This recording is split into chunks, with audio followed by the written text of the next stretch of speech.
High. তো আবারও আমার কাছে চলে এসেছিলো বিয়ের দুটো অর্ডার। তো একটা ছিল বিয়ের ব্লাউজ আর একটা ছিল রিসেপশনের ব্লাউজ, আর টাইমটা ছিল 3 দিনের।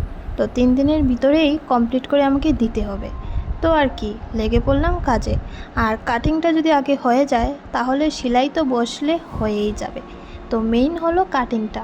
তো ভাবলাম আগে কাটিংটা কমপ্লিট করে নিই। তো একসঙ্গে তো একই সাইজের ব্লাউজ, তাই জন্য সুবিধে হলো একসঙ্গে 3টে ব্লাউজ কেটে নিলাম। দুটো ছিল বিয়ের, একটা ছিল নর্মাল ব্লাউজ। তো এই যে একটা একটা করে 3টাই প্রায় আমার কাটা শেষ। তো এই লাগিয়ে দুটো কেটেছি, আর বাকি রয়েছে আরও একটা।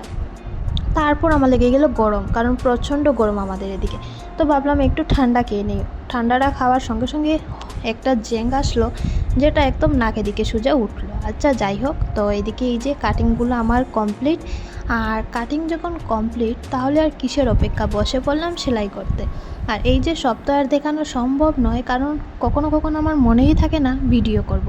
তো যখন যখন মনে হয় তখনই ভিডিওর একটু একটু ক্লিপ নিয়ে নিই।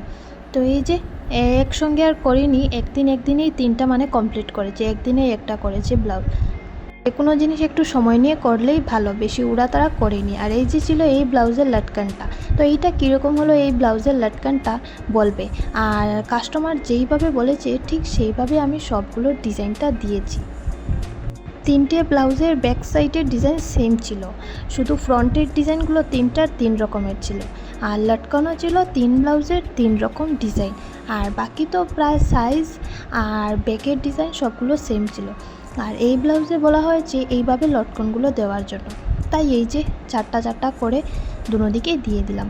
তো এই ব্লাউজটা প্রায় কমপ্লিট। আর এটা কাস্টমারের ছিল রিসেপশনের ব্লাউজ। তো এটা ছিল ফুল বডি ডিজাইন করা। তো সেলাই করার পর কেউ বুঝতেই পারবে না যে এটা কেনা ব্লাউজ না বানানো ব্লাউজ।